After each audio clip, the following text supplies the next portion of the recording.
우리 오늘 함께 볼 말씀은 창세기 12장 10절에서 20절 말씀입니다.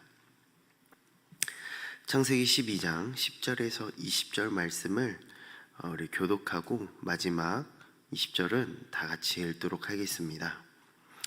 그 땅에 흉년이 들었습니다. 기근이 심했기 때문에 아브라함은 이집트로 내려가서 얼마간 살았습니다. 그는 이집트에 들어가기 직전에 아내 사라에게 말했습니다. 보시오, 당신은 용모가 아름다운 여인임을 내가 알고 있소. 이집트 사람들이 당신을 보고 이 여인이 아브라함의 아내구나 하며 나는 죽이고 당신은 살려줄지 모르오. 부탁이요, 당신이 내 영동생이라고 해주시오. 그러면 당신으로 인해 그들이 나를 잘 대접할 것이고 당신 덕에 내가 살게 될 것이요. 아브라함이 이집트에 들어갔을 때 이집트 사람들이 사례를 보았는데 그녀는 매우 아름다웠습니다. 바로의 신하들도 그녀를 보고 바로 앞에 가서 칭찬을 했습니다. 그래서 사례는 바로의 왕실로 불려 들어갔습니다. 바로는 사례 때문에 아브라함을 잘 대접해 주었습니다. 그래서 아브라함은 양, 소, 암수 나귀, 남녀 하인들, 낙타를 얻었습니다. 그러나 여호와께서는 아브라함의 아내 사레의 일로 인해 바로와 그의 집안에 큰 재앙을 내리셨습니다. 그러자 바로가 아브라함을 불러 말했습니다. 네가 어떻게 내게 이럴 수 있느냐? 그녀가 네 아내라고 왜 말하지 않았느냐? 왜 너는 그녀가 네 여동생이라고 말해서 내가 그녀를 아내로 얻게 했느냐? 자, 네 아내가 여기 있다. 어서 데리고 가거라. 함께 읽습니다. 그리고 바로는 자기 신하들에게 명령해 아브라함이 그의 아내와 그의 모든 소유물을 갖고 떠나게 했습니다. 아멘. 오늘 우리가 함께 나눌 하나님의 말씀의 제목은 그러나 하나님께서는 이라는 제목으로 우리 함께 말씀을 나누도록 하겠습니다. 창세기 12장 초반부에는 하나님께서 아브라함에게 나타나셔서 그를 축복하시면서 너가 복의 근원이 될 것이다 라고 말씀하셨습니다. 그리고 그에게 언약하시며 어쩌면 가인에게 약속하고 언약하셨던 그 약속을 다시 한 번 더 주시며 그 약속을 갱신한 내용을 알 수 있습니다. 그와 같이 이야기하면서 너로 축복하는 자에게 내가 복을 줄 것이고 너로 저주하는 자에게 또 그를 저주할 것이다 이야기하며 아브라함이 모든 만물의 모든 민족의 복의 근원이 된다라고 약속하셨습니다. 그리고 오늘 우리가 읽은 이 본문은 그 약속 이후에 나타나는 첫 번째 장면을 보여주고 있습니다. 하나님께서는 아브라함에게 약속하시고 보여줄 땅으로 떠나라고 얘기하셨고 그리고 그 땅을 보여주시며 네 자손에게 이 땅을 주겠다고 약속하셨습니다. 그리고 그 땅을 보고 난 이후에 아브라함은 네겝으로 떠나 점점 이제 그 장소를 이동을 하게 됩니다. 그리고 이제 그 장소가 이동을 하게 되고 어떠한 한 지점에 이르렀을 때 오늘 말씀 10절에 보면은 그 땅에 흉년이 들었습니다 라고 하며 네게브 혹은 그 근처에서 흉년을 맞이하게 됩니다. 어쩌면은 아브라함과 아브라함의 가족들은 큰 고난과 환난을 경험하게 된 것이죠. 그리고 아브라함의 가족들은 이제 그 흉년을 피해서 인근에 있던 이집트, 애굽이라고 하는 땅을 향해 나아갑니다.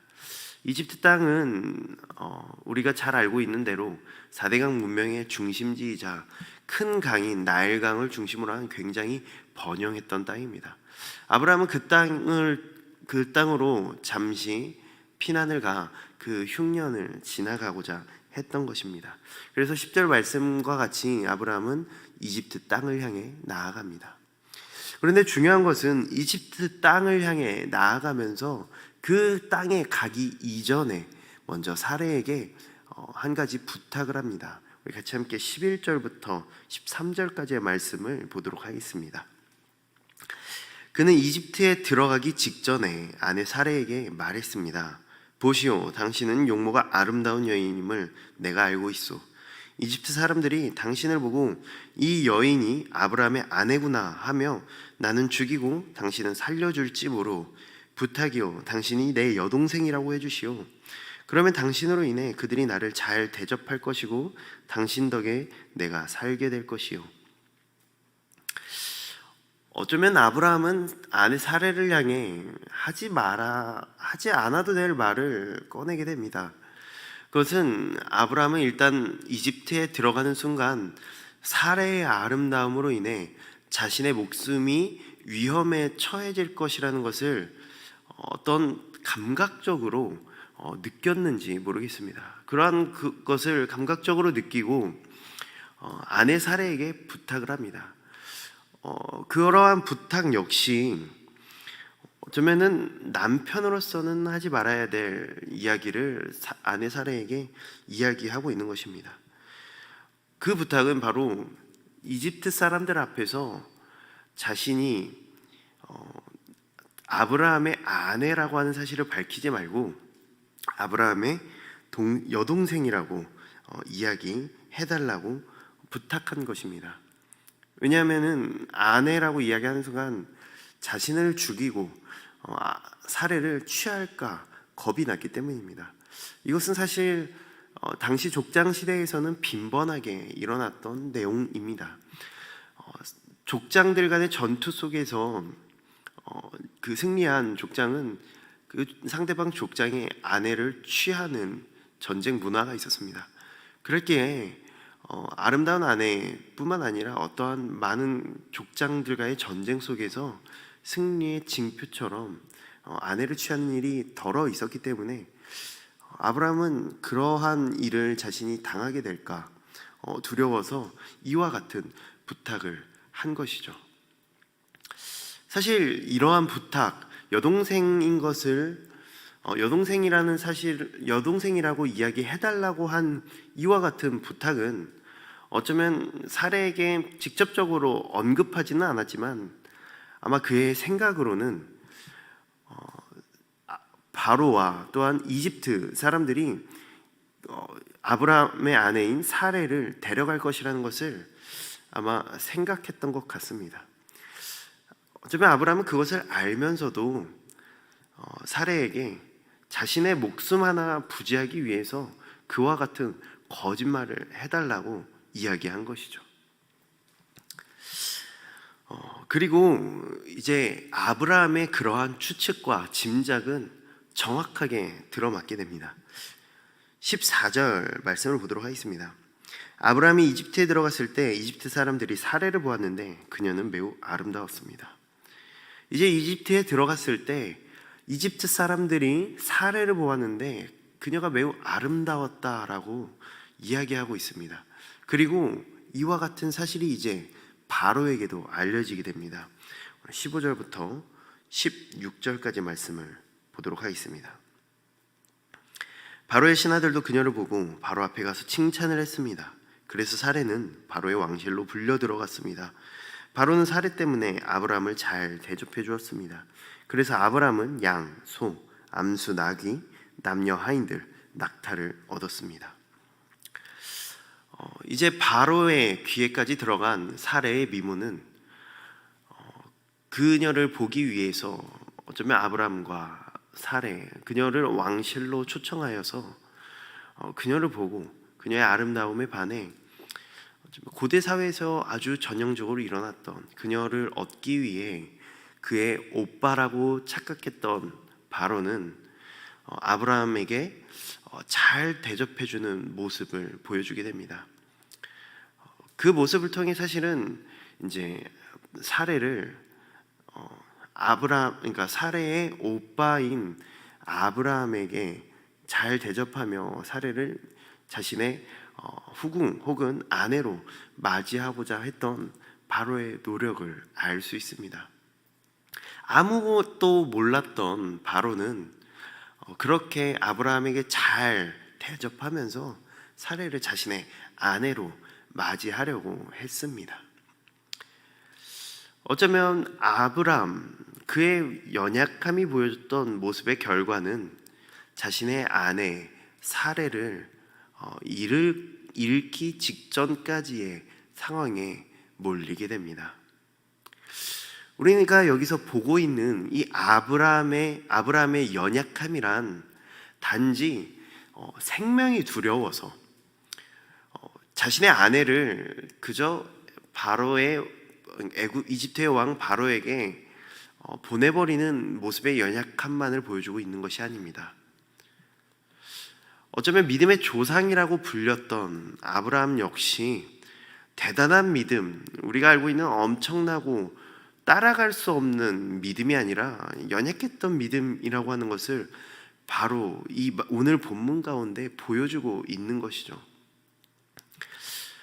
바로 우리가 오늘 보았던 직전의 말씀에서 하나님께서는 내가 너로 큰 민족을 이루고 또 너가 모든 민족의 아버지가 되게 할 것이다라고 약속하셨습니다. 또 너를 통하여서 많은 사람들이 복을 얻게 될 것이다라고 약속하셨습니다. 하나님께서는 아브라함에게 너로 복을 얻게 할 것이다, 그리고 너로 큰 민족을 이루겠다고 약속하셨습니다.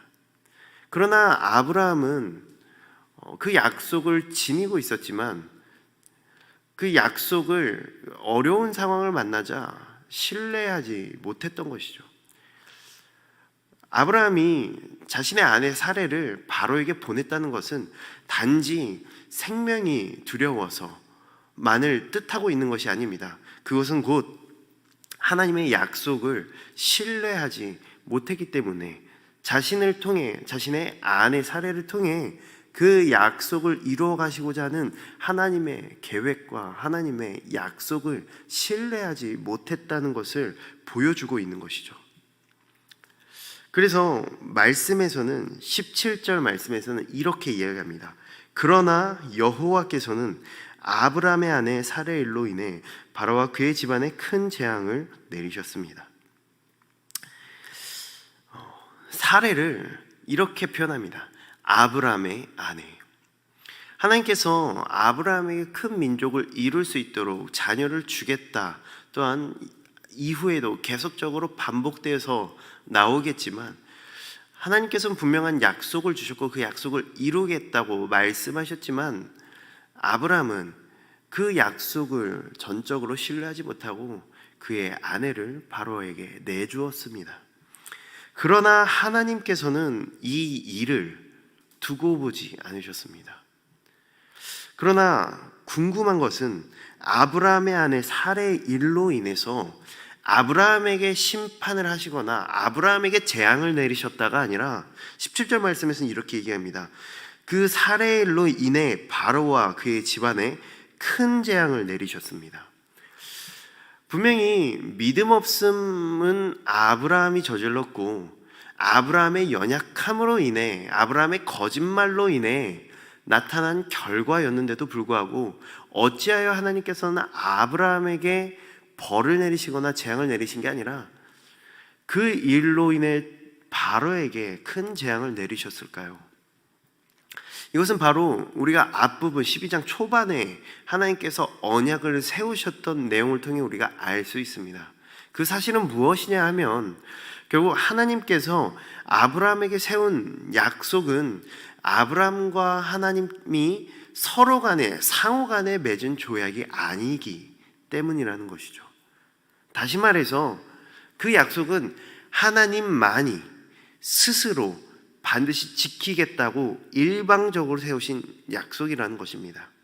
다시 말해 아브라함이 자신의 능력, 자신의 연약함으로 인해서 그 약속이 깨질 것과 같은 위협 가운데 처할지라도 하나님의 신실하심, 하나님의 약속하심, 그 하나님의 언약은 한순간에도 깨질 수 없다라는 것을 바로 그 다음 본문인 이 이집트의 상황에 아브라함의 연약함 가운데에서도 하나님의 언약의 신실함을 어떻게 이루시는 분이신지를 보여주고 있다는 것입니다.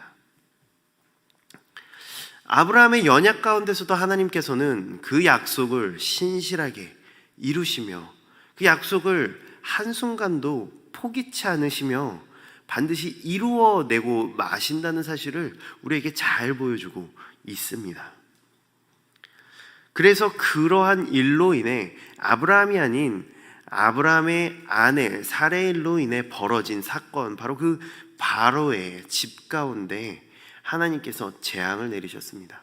그리고 그 재앙의 내용이 명확하게 무엇인지 기록되지는 않았지만 바로는 그 재앙을 통해서 사레라고 하는 이 존재가 아브라함의 누이, 여동생이 아니라 아브라함의 아내라고 하는 사실을 비로소 깨닫게 됩니다.